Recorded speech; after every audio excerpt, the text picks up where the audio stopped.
Hi, this is Suzanne Williams with Essential Oils, Health Matters, and Living the Wholesome Life. And we are on week 17, day 1 of our Positive, Peaceful Growth Affirmations. We are following Dr. Susan Lawton's Positive, Peaceful Growth Calendar. You can buy it at Aroma Tools or Oil Life.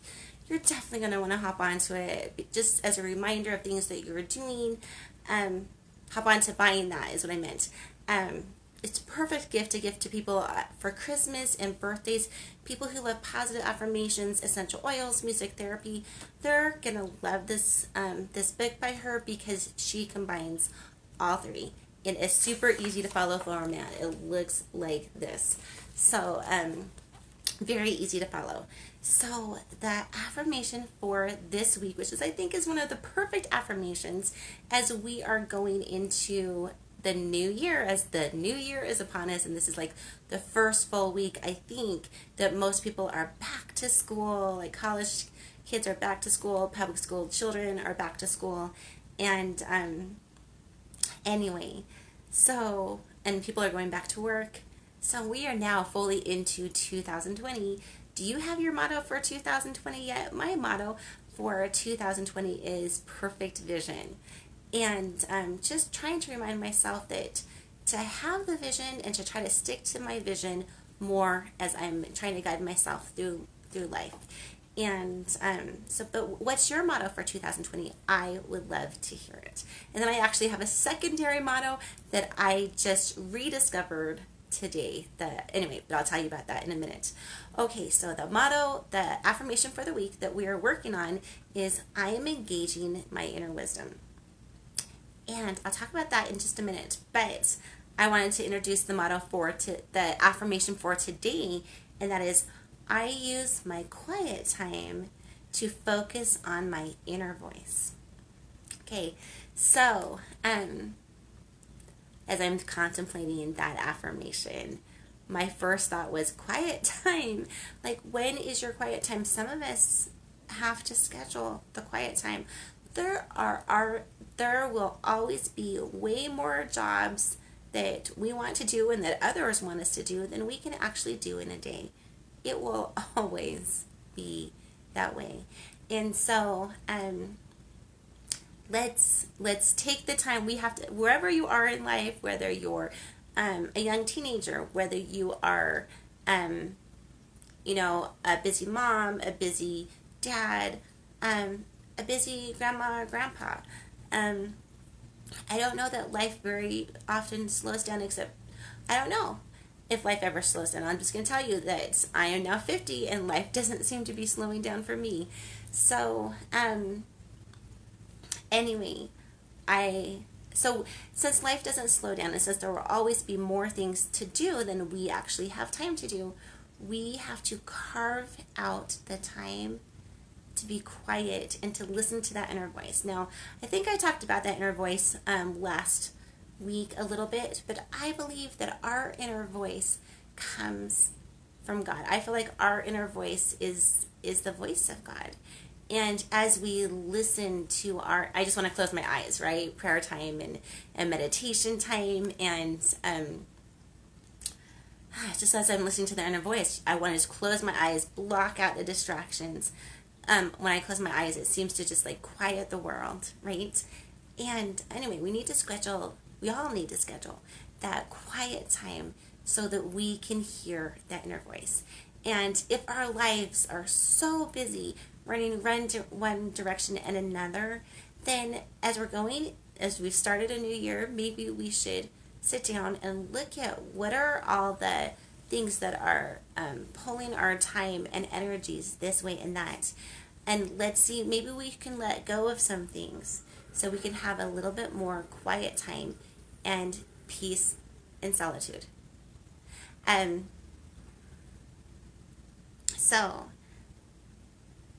So that's the affirmation today. Using our quiet time to engage to listen and focus on our inner voice. Hold on just a minute.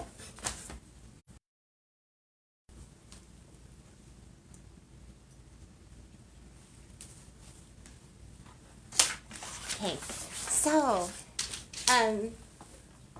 Okay, and then the affirmation for the week is engaging in my inner wisdom. So as we're carving out the quiet time so that we can, what is God trying to say to us? What do I really feel like I should be doing too, right? Um, then we can start engaging in that. And what's the first part of engagement? To me, the first part is hearing it, right? And the second part is writing it down and then contemplating it and then wrestling with it and okay, I feel prompted to go this way.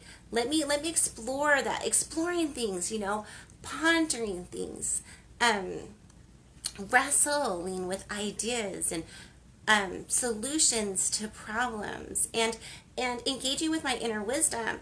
Maybe that means getting a mentor, telling our goals and the path that we want to go to a mentor, whether that's a just a friend or whether that's a paid life coach, right? Whatever you like. But telling someone your path so that they can kind of check in on you every once in a while and say, hey, how are you doing on this? And I think it's definitely good to keep spouses informed of because they should be our best friends, right? On where we're trying to go in life. But it's not always good to use our spouses as our mentors because we just want them to love on us, and sometimes because we love them and we want them to love on us so much, sometimes if they're having those crucial conversations with us like you're not really on your path, you kind of got diverged from that, that can hurt a little bit more. And so sometimes it's really nice to have someone outside the family, outside your spouse, to be checking up on you on, hey, how are you doing on your goal? So do you have a best friend? Do you have I don't know, an acquaintance that would love to be your mentor? There's lots of people out there that I'm sure that we can all reach out to. And I just thought of something as I was chatting with you, and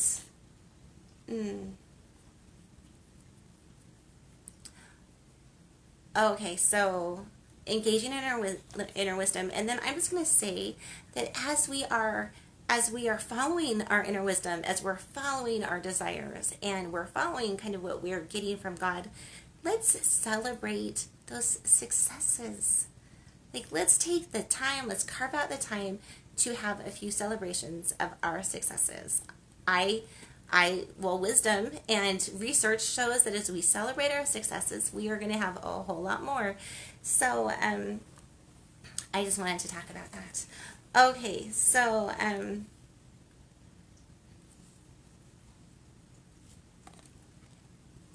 as I'm talking about, I use my quiet time to focus on my inner voice, and I'm engaging in my inner wisdom.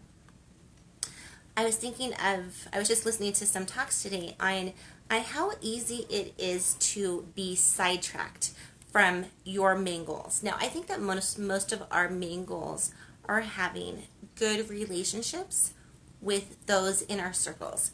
We want to have good relationships with our spouses if we're married, or we want to have good relationships, or we want to have great relationships, right, with our spouse. We want to have amazing relationships with our children, right? We want to have fulfilling and kind relationships with those that we work with those that we come in contact with. We want to deepen our relationships. And so we can't put relationships on a back burner. We can't as I'm thinking of putting relationships on the back burner, I'm reminded of that song that's Cats in the Cradle, and basically I'll put the song in the comments. But basically, it's this young boy saying, "Hey, Dad, can you come and play? Hey, Dad, can you come and spend time with me?" And the dad says, "Oh, yeah, I really want to do that, but I just can't do that right now." And the song goes on, like 3/4 of the song is that same pattern of interaction. Dad, let's spend time with me. Sorry, I would love to, but I just can't do it now.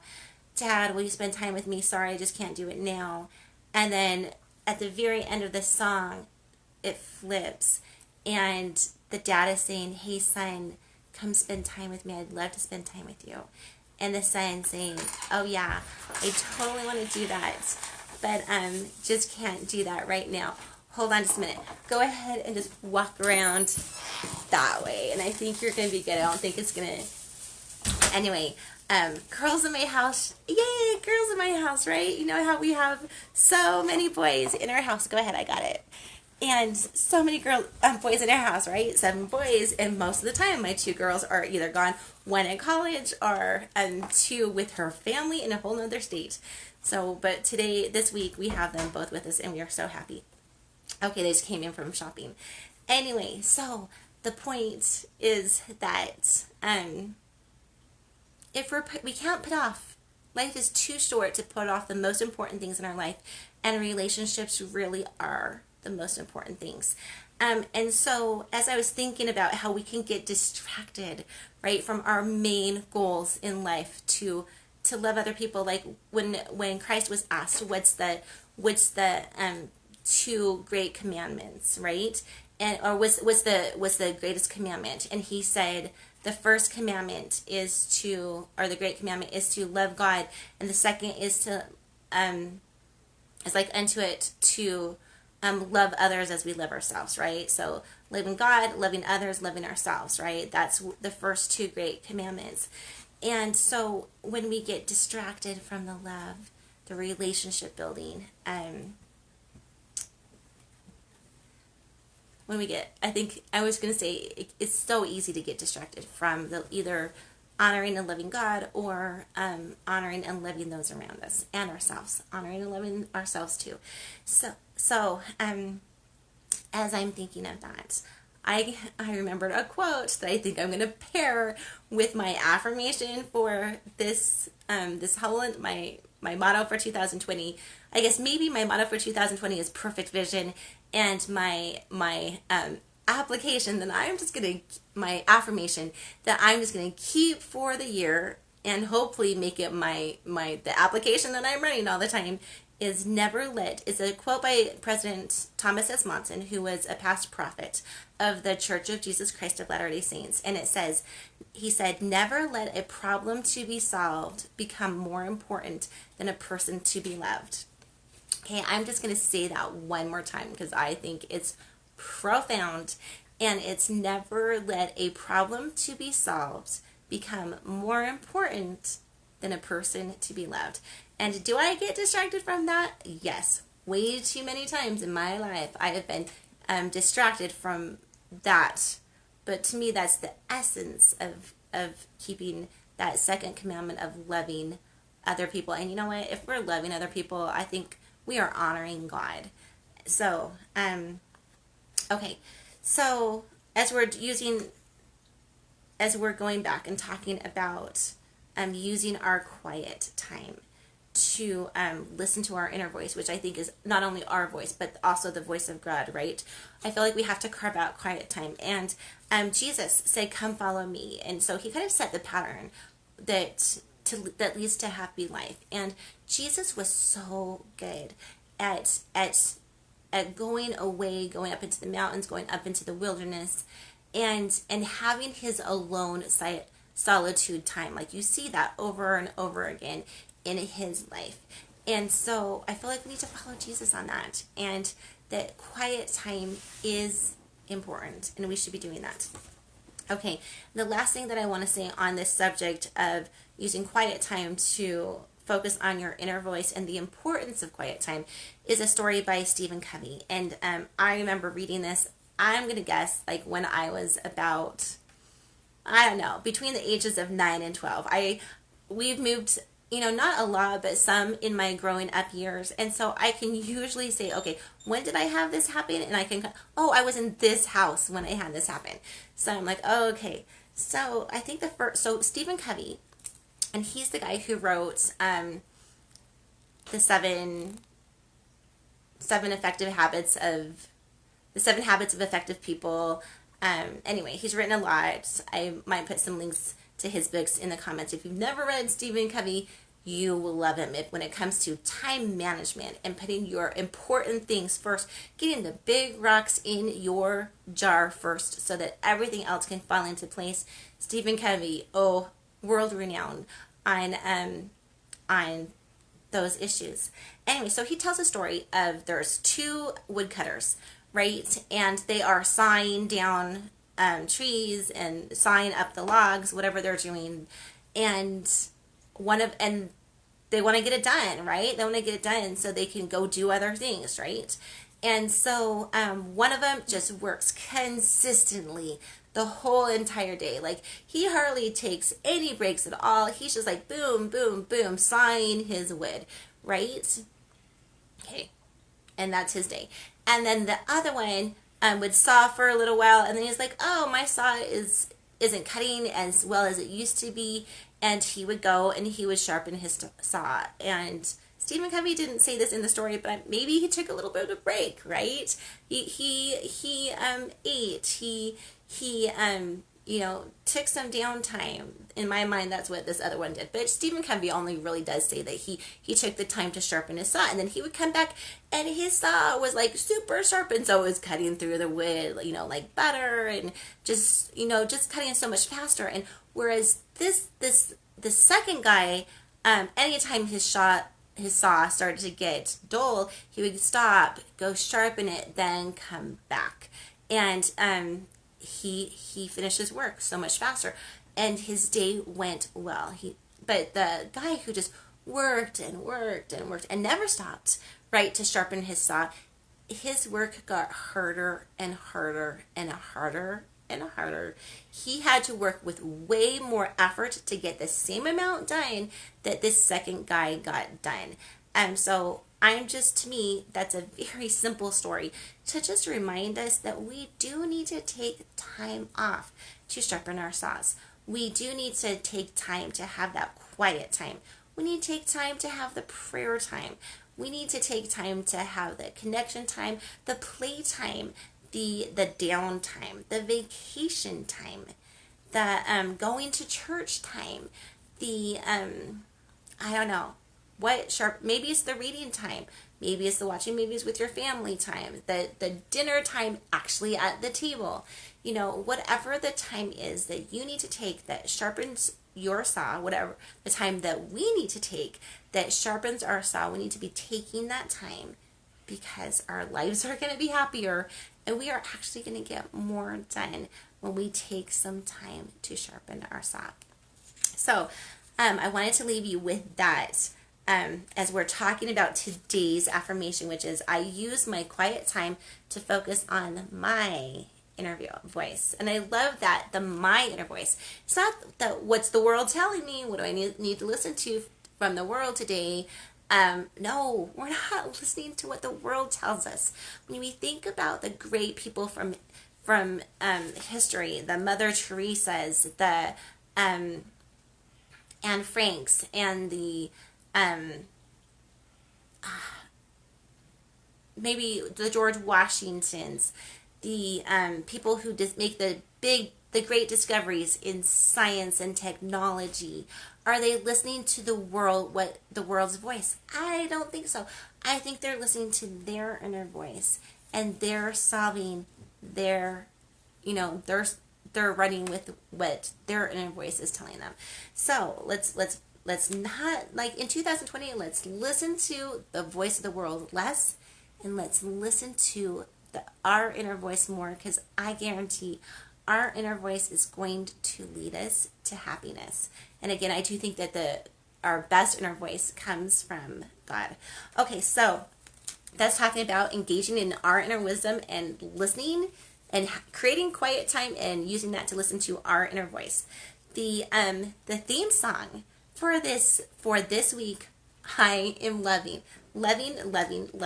So it is actually the E.T.'s theme song from the movie. It's by John Williams. I will put the link for you to listen to that in our comments. And it is just an amazing, you put it on and you just feel like something great is going to happen. And I want us to think about that as we're thinking about ourselves this year in 2020. We are going on an epic adventure, right? All of us together. And we are going to make profoundly great things happen in our inner circles, right? And as I say that, I realize that sometimes what we think that we are doing doesn't make a difference at all. And I'm reminded of that Mother Teresa quote that says, "We can't do great things, but we can do everything with great love." So if you are doing things that you think are small, things that you think are insignificant, but if you are doing that with great love, I guarantee you, you're making a profound difference in your circles and a profound difference in the world with your love as you're sharing your love. Okay, so again, ET's theme song. It's the song that we're pairing for the week with our engaging in our inner wisdom, because we're going on this epic adventure together. We're going to do great things in 2020. And then y'all know that we always have a diffuser blend that we're diffusing. On Mondays, I introduce you. I'm just like, oh, here's a few of the oils that we are diffusing this week. And I tell you just a snippet about them. And then on Tuesday, Wednesday, Thursday, I tell you about the emotional benefits of them. And on a Wednesday, I'm going to be telling you about the physical benefits of them. I think you're going to love, love, love these oils, and you're going to love learning about them. So the oils that we're diffusing for this week, as we're thinking about engaging with our inner wisdom, we are diffusing Bergamot, which is the oil of self-acceptance. I'm going to even say self-love, right? The oil of learning to love ourselves. Bergamot, so profound in helping with that. Then sandalwood, which has been used for millennia by so many different religions. Its nickname is the oil of sacred devotion. And we're trying to learn to listen to our inner voice most. And again, I think that inner voice, our best inner voice, comes from God. Then I think that that's the perfect oil to be pairing this time, sandalwood, the oil of sacred devotion. And we are also diffusing 2 drops of peppermint, which is the oil of a buoyant heart. If you've had horrible things, if you've had just tragic things happen to you in life, if you've had a lot of small hurts, which can really add up, peppermint, it can really, really help your heart release that, remember the happiness and the buoyancy of life. So oils for today that we are diffusing in this whole week: 2 drops of bergamot, the oil of self-acceptance and self-love; sandalwood, the oil of sacred devotion; and peppermint, the oil of a buoyant heart. Okay, I think that's everything that I wanted to say today on this week's affirmation. I am engaging in my inner wisdom, and today's affirmation, I use my quiet time. I'm even going to say I carve out quiet time to focus on my inner voice. Okay, this is Suzanne Williams with Essential Oils, Health Matters, Living the Wholesome Life. Thank you so much for tuning in, and thank you for any comments that you want to leave. And if you want to subscribe to our channel, it's actually Living the Wholesome Life Old. Okay, we have 2 channels. I don't know what happened, but go to Living the Wholesome Life Old to see all of these shout outs and positive affirmations that we're doing and continue to do and have done in the past. Okay, thanks. I know you can make it a great day. Bye-bye.